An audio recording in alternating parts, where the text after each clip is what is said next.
So, welcome back to Who Would Win, and it's one I see a lot this week, folks. It's Rachet and Clank versus Jak and Daxter, two of the most iconic video game duos. They're techies, kind of. They're technicians, they're mechanics, they're fighters. They've saved the world a bunch of times, and people have been wondering who's going to kick the crap out of who in this fight. So, I have my list of info that I've gotten on these guys. So let's start with Rachet and Clank. Now, we'll start with Rachet from Rachet and Clank. Now, Rachet is a Lumbrooks, I want to say it is. It's a cat-like humanoid alien. Stands about 4'10" at 97.5 pounds, give or take. Now, Rachet he's a streetwise guy. He's raised on the street. He's kind of got this. He's got the know-how about him. He's a fearless combatant, goes in head first, not thinking about anything else, rarely strategizing. Usually kind of say is that for Rachet, or for Clank. And he's very low stress. He'll go in not understanding the situation, normally coming out on top just because it's the way video games work. He's very acrobatic. Going on to his abilities, he's very acrobatic. He's highly athletic, able to dodge. He's able to dodge missiles, bullets. And even meteor strikes. He's a highly advanced inventor. He once built a ship out of scrap metal parts held together by gum and rubber bands. And I believe it did function after he got the final piece for it too. So yeah, he's an extremely skilled inventor. You think? Good. And a highly skilled combatant, as he has commando training, skilled with his wrench, and skilled at just really any weapon he comes across. Now, I just want to be sure I wrote this right. He's strong enough to go toe-to-toe with a war rock and shatter a robot with a single punch. Now, the shatter a robot with a single punch is a strong feat of its own, because you got to take into account different kinds of robots, things along those lines, but a Wargrok. Now, I didn't get the actual size and weight of this because I couldn't find it. But based on the picture, it's like a super big, super angry gorilla. And that's interesting. Now, that being said, it looked, if I were to guess, and I don't know, I've actually never played, that's not true. I have played him before, but it was years ago. I'm not even sure if I can say, no, yeah, it'd be even decades at this point. Now, decades ago. Well, not decades, but at least a decade ago. They look like they stand probably larger than the average gorilla, probably roughly about 6 to 7 feet tall, and probably weigh more, maybe close to about 1,000 pounds. This means Rachet, at 4'10", 97 pounds, is strong enough to go toe-to-toe with a 1,000-pound, 7-foot tall gorilla. That's pretty impressive. But he also has help. He also has help with his strength. He has what's known as the Glopper. Where did I write the Walloper? Excuse me, the Walloper and the Mega Walloper, which is rumored to be strong enough to punch said targeted hits into the atmosphere and beyond. Now, I don't know the velocity it would take to hit something and break out of the Earth's atmosphere, but it is an extremely high velocity. As I said, he can dodge missiles, even release, and even meteors. He has regenerative capabilities, thanks to nanotechnology. So even if he is injured, he can normally regenerate. That being said, he's not invincible per se. He's been in situations where he could have died, such as like a Death Star-like laser beam. He has a special armor we call Infernox, which means 100% damage reduction. And we're using these guys, by the way, at their height. Now, he can build a ship from, scraps. He carries his trusty wrench, which he uses just for, melee combat. He's, this is interesting. He's literally can survive being thrown several times faster than speed of light from different planets, hit the planet in a crater, and then get up unharmed. That's some high-level durability shit going on there, folks. Now, he carries a large amount of weapons, but then we're going with the most powerful versions of the weapons he usually carries. So, look, going down, he has the Alpha Cannon. Excuse me one second. Beams of exploding, please explode on impact and can literally destroy a civilization, is what the Alpha Cannon can do. He's an expert sniper. And it can imply that he's implied to be explosion, at least on a planetary level. He's implied that he can actually survive at least a planet-level explosion. He's got the supernova, which causes meteor-like strikes, can leave an entire, basically, area with this wasteland destroyed. He's got the Zodiac, which is a lightning firing, destroys nearly every enemy. It has 4 shots, can hit enemies, cannot hit enemies out of line of sight. Then it's got the, now I'm going to maybe have some trouble pronouncing this one, Rhinocerator. Multi-missiles basically turns the, and so it's basically, it's a multi-missile firing capability that they converge. The intensity of the blast is so big that it actually incinerates the opponent. Then he's got the Omega Rhino Forever, 20 shots per section, and it is more or less a super missile launcher, more or less, 20 shots per second, high velocity shit, 20 missiles per second, so it's 20 missiles, boom. Yeah, then he's got some weird tech. He's got the Groovatron, which is a disco ball, which forces anyone who views it to dance, which is interesting. Like a hypnosis. I guess it works on a sort of a psychological level. Excuse me. He's also got his favorite ship, which is the Alphaline. Has advanced AI, resists the pull of a black hole, can survive a black hole, and destroyed a moon-sized outpost. It destroyed more or less the Death Star.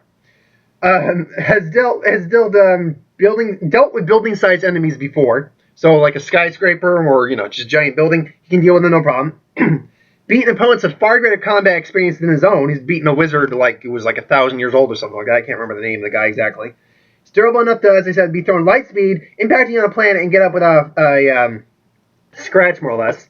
And he can survive basically in space and gas. All he really needs is oxygen to breathe. So he can survive. He can't survive in space without oxygen. However, he's durable enough to survive in a vacuum, as long as he has oxygen to breathe. He can survive radiation and space gas. And he's all around a pretty bad customer, man. Again, though, not perfect. He's not very big on strategy. He will go head first and sometimes get in over his head. And he's not invincible because he already had his armor, that Infrarox. If he hadn't had that on when he was going up against the ultimate weapon, excuse my phone. If he hadn't gone up against that weapon, sorry, I'll deal with that later. But what was I going with? Sorry, that was actually something that kind of that's taking a little precedence over that. But no, back to this. He's so if it wasn't for that 100% battle damage reduction, he probably would have died.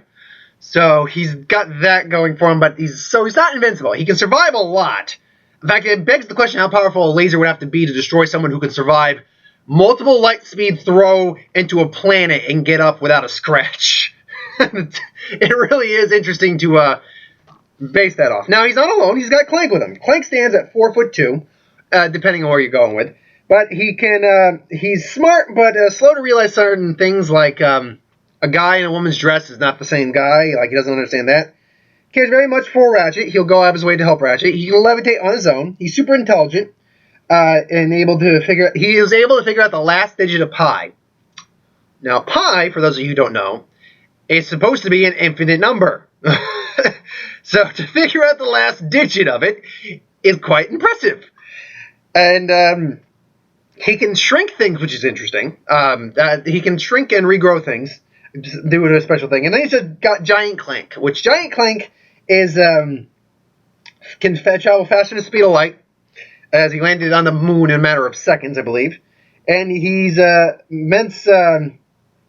He's also has time. He has a time bomb more or less, which he can use to slow down. And I don't believe this is a giant Clank. I think this is just for regular Clank.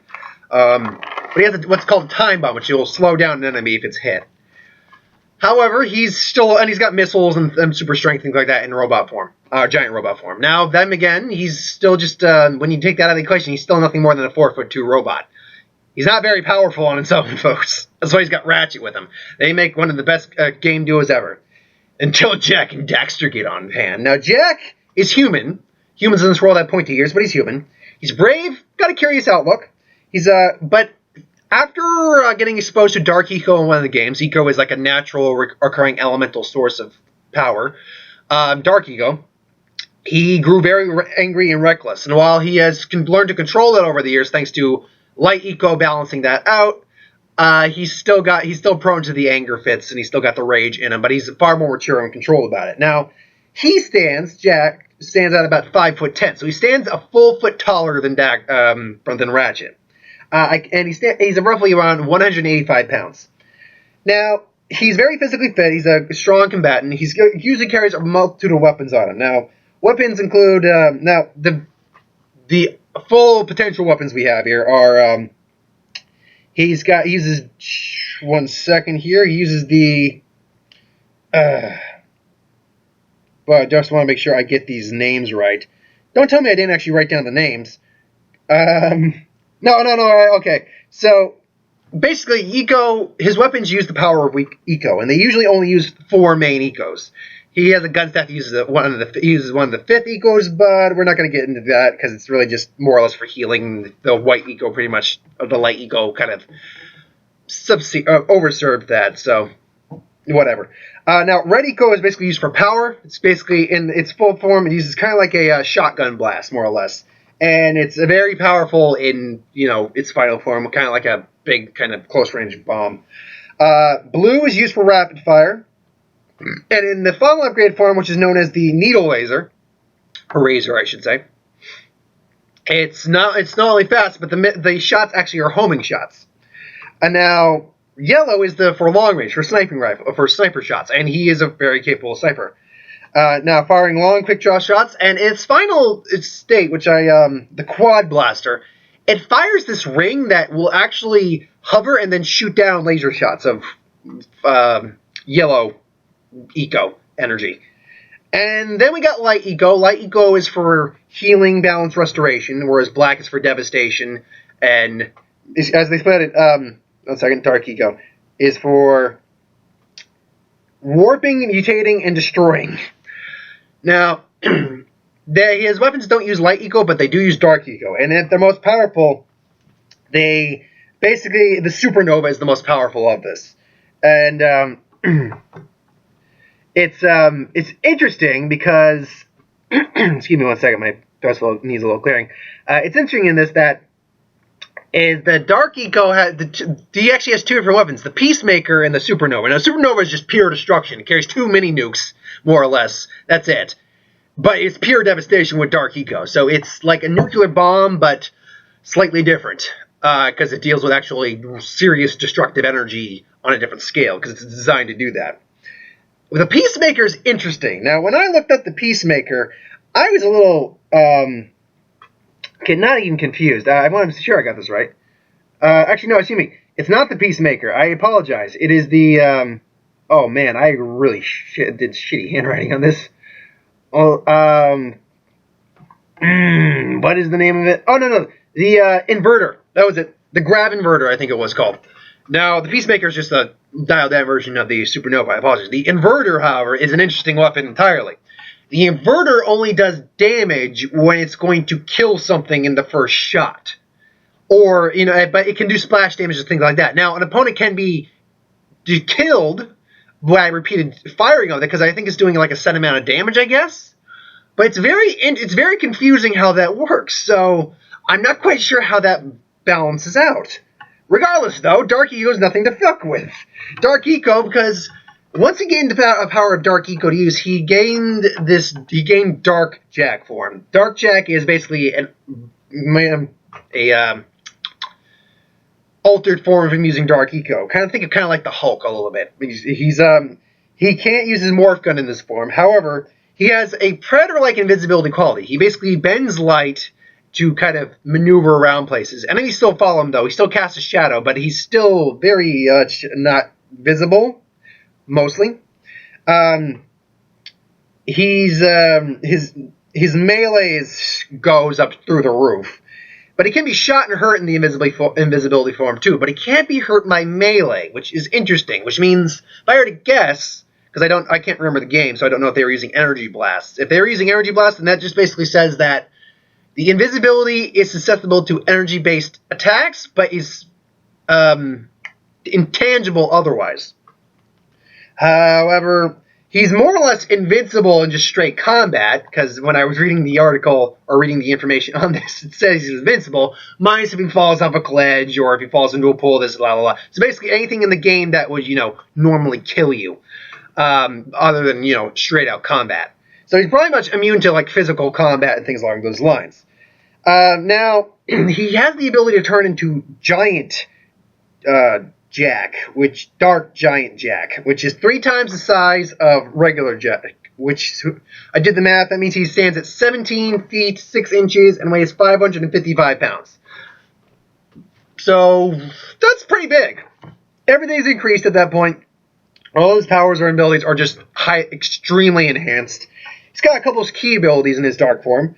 He's able to break down the target. It's able to use the Dark Strike, which is more or less a dematerialized beam, a disintegration beam. It literally breaks down an opponent. It's a concentrated burst of dark energy, which is designed for destruction, mutation, and warping. And that won't drain him. Dark Bomb, however, will drain him. Dark Bomb is basically slamming with a giant freaking shockwave of power. And again, in giant form, that's even bigger, but that will drain all of his power. And there was another one that, Dark Jack also drains his power. After he's done using the power in Giant Dark Jack, he'll revert back to normal Jack. He has his trusty jet board, which is maneuverable. It builds up speed by doing all these cool kind of tricks. He always keeps it on his back. And, and then we got Light Eco. Now, Light Eco is basically based on health, balance, and restoration. He's got a couple of abilities. He's got Light Regeneration, where she'll just, stay there and charge up. He's got Flash Freeze, which freezes time or very much slows it down for 10 seconds, which is quite an interesting little ability. He's got the Light Shield, which absorbs every attack, and though it won't kill anyone when it comes in contact, except maybe very small, lesser enemies, like little robots and things like that. It will stun or knock back an opponent. And then he's got, there was one other ability he had. What was it? He had another ability, flight, basically. He can glide, more or less. And then Daxter is, he's basically this 2'10" squirrel, more or less, or dog kind of thing. I can't remember exactly what Daxter is. I think he kind of looks like a squirrel, but he actually was once human. He doesn't have many abilities. He can use Dark Eco himself and take a form similar to Jack in terms of his Dark Eco. However, he's a much more cowardly individual, just kind of like the hype man, more or less. So he doesn't add much to this equation, unfortunately. Now, granted, when he was given exterminator tools like a electric fly swatter and things like that, which I should have actually included because I guess it would count. But overall, I don't think much of it's going to be. It was used for exterminating. So, excuse me, I have juice, and it's very tasty.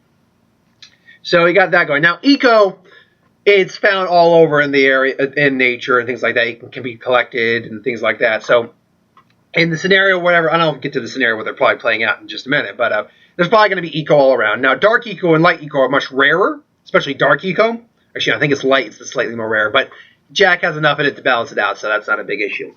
And now that being said, Jack's also not invincible either. He's also kind of rash and reckless, but he at least, and Daxter doesn't help a lot with that as opposed to Ratchet.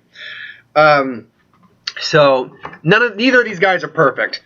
So, but also they're extremely powerful. Now, the way this fight's probably going to start is they're probably just going to come across each other on the mission and think they're enemies. That's probably what's going to be, because they're both charge in without thinking kind of guys. So the fight's going to break down, And in terms of just physicality, it's going to be a pretty even fight. Now, we never got a specific list of Jak's, but I would say that he could probably go toe to toe with Rachet. Rachet, two reasons. One, he's physically just taller and more heavier and things like that. So he's already got a size advantage. Now that being said, Dax, I'm going to go back and forth, but I got to be careful about this. Rachet is strong enough to go toe-to-toe with other guys far bigger and stronger than he is. So, and he's probably a bit more agile given that, but Dax has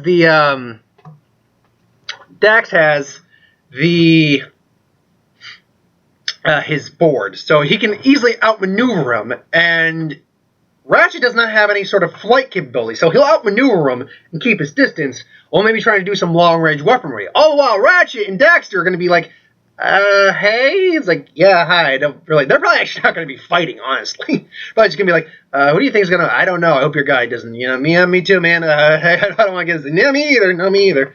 So they're going to be fighting.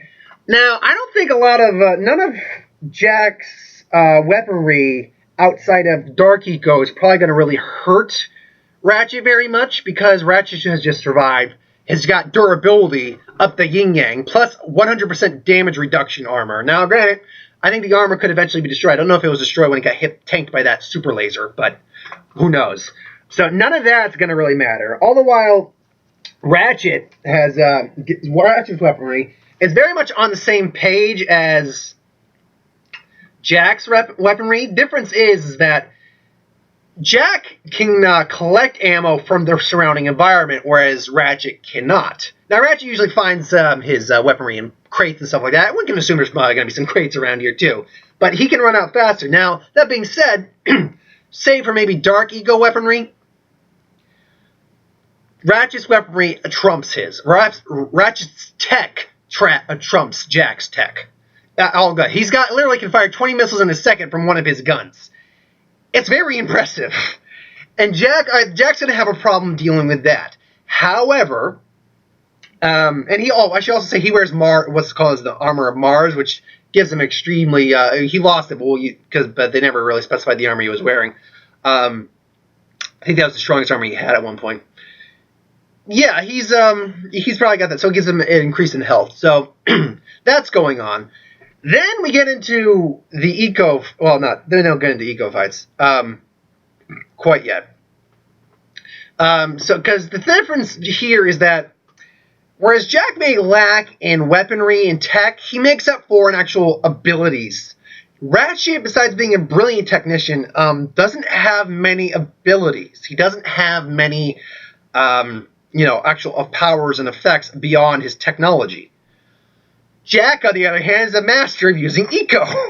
So, first off, Daxter, oh man, I'm going to be doing that. It's really hard when you're dealing with 4 different characters in the name of the title here.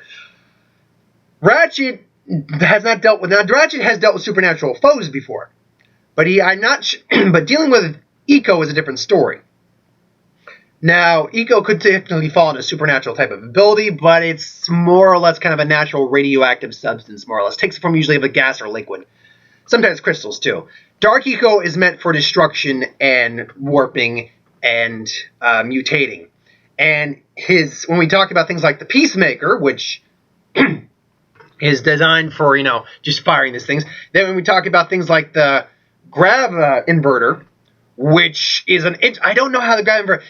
for instance, if Rachet were to somehow get involved, Rachet would be one-shot. Unless he's giant form, he would be one-shotted by that thing. Rachet is just too small and does not have the durability to take that thing on. Because it's a one-shot kill kind of thing.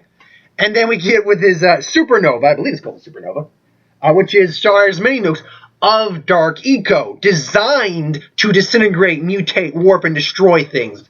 Whereas, a normal nuclear bomb is destructive on its own. This stuff is literally custom designed to break down things. I do think that because Jak can survive, Rachet can survive things like space radiation, that he can survive maybe a shot from that, but I don't think his armor can. I think his armor would actually be disintegrated and whatnot from that, but he would still survive the hit, maybe suffering some damage. Then his nanotechnology comes in. Jak, seeing that, activates his dark form and goes toe-to-toe for a while. And that's where I think Ratchet starts to lose out in the physicality aspect. Now, durability-wise, I think he's going to be okay about surviving it, but I don't think he's got the strength. Even with the Walloper. The Walloper, well, okay, the Walloper maybe. The Walloper could if he gets a hit on Jak, then maybe. But if Jak goes giant and uses his abilities, such as the Dark Blast, the Dark Strike, things like that, if the Dark Strike hits Ratchet, I don't think Ratchet can really survive a good hit from the Dark Strike. The Dark Strike is designed to break things down and destroy them. Literally, it is designed to basically destroy, disintegrate, and demolecularize, if I even made that word up right there, targets. But that's, they say, if he hits them. Now again, Ratchet is still going to be far more athletic and able to dodge most of his strikes. But that being said, close range, and if you say he does a dark bomb technique, that would hurt Ratchet a lot. Now, that being said, that would use up all of his dark eco. No, he could try to collect more, but then he'd maybe still have his light eco on hand. And his light eco is not meant for combat, it's meant for supplementary. So at this point, we're saying Jak maybe has taken a lot of damage, probably. So he uses his light to heal him while Ratchet is getting back up, getting ready to fire another weapon after taking maybe a shot from the dark bomb. And right as he's about to fire, he uses Flash Freeze.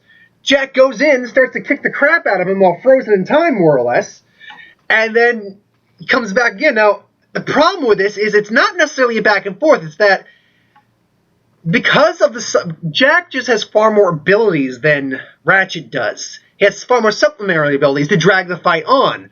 But Ratchet has far more durability than Jak does, given the fact that he can literally survive light speed dives onto a planet and cause a crater. So this is a really tough fight to go down, but I think it's basically going to be who outlasts who. And the thing about that is you would normally think the guy who's just got the better endurance is going to outlast them, in this case Ratchet. But the thing is that Jak's supplementary light eco is what really changes the toll about this fight. Because the dark eco, I think, can do enough damage to actually hurt Ratchet quite a bit. Maybe even kill, but not quite. But definitely hurt him, because it's not a type of energy he's used to dealing with, even though he's dealt with radiation, but eco is on a slightly different kind of field. The light eco, however, is very interesting in the fact that it's not meant to attack, it's supplementary. And then we also include its light shield, which absorbs every freaking attack. Literally, it says it absorbs every attack, so no matter what attack Ratchet is going to use, it's all going to be absorbed. And then he maybe tries to hit him with a Walloper, and he gets blown back and maybe stunned. And then that's when Jak comes in, maybe having collect a little bit of eco himself after that point, and maybe just blows him up. Well, maybe blows him up, but knocks him the hell out. Oh man, it's a really interesting fight. I want to see Death Battle really do a fight with these guys. This would actually be really cool. I can see why people actually want to see this happening. This is actually a really fun fight for me to think about. And that being said, if either Daxter or Ratchet were involved, I do believe Ratchet would win just because he's a far bigger combatant, even in their altered forms. Well, actually, even in their altered forms, no, it's going to be giant Ratchet just because he can move at light speeds. Daxter can't do that. But if I'm going to really be hard pressed to give give an answer to this question, I'm going to say Jak is going to do it simply because of the versatility of his abilities and his ability to, especially the freezing time for 10 seconds ability. That's an important one. 10 seconds is a lifetime in a fight. If you're, like, say, this close to me and I freeze time, I can literally just fire at you for 10 freaking seconds. So, yeah, now on a percentile, oh man, this is close. I'm going to say 50% of the time, no, it's not 50, 60% of the time Jak is going to win. But 40% of the time Daxter is going to win. It's just going to be coming down to the durability versus the versatility. And I think the versatility in this fight actually wins out against the durability in the other fight. So basically, the versatility of Jak beats the durability of Ratchet, I think. In this case. Most of the time, I'll actually go durability and endurance wins over versatility. But in this case, I think it's just the versatility in Jak is just so unique that I think it actually bumps out the durability. So 60% Jak and Daxter. It was a Jak and Daxter versus Rachet and Clank, but I barely used Rachet and Daxter. They kind of played a little part in there, but Yeah, and just to be clear, I think that the what was it, the disco ball? Was it disco ball? Oh no, the Groovatron. I think Daxter would take the brunt of the Groovatron. In fact, that's where Daxter comes in to help him. He kind of just stops the Groovatron. That's what happens. So Groovatron does not play a factor, I think. Oh, man. Thanks for watching, then. I hope you enjoyed. Like, comment, share, subscribe. As always, if you want us to review something, put it in the comments below. Let us know. We'll do a review of it at some point. Tomorrow's going to be Fantastic Four. I'll do movie news when it comes up. I'll do trailers when it comes up. And again, 60% Jak and Daxter, 40% Rachet and Clank. So thanks for watching, and I'll see you next time.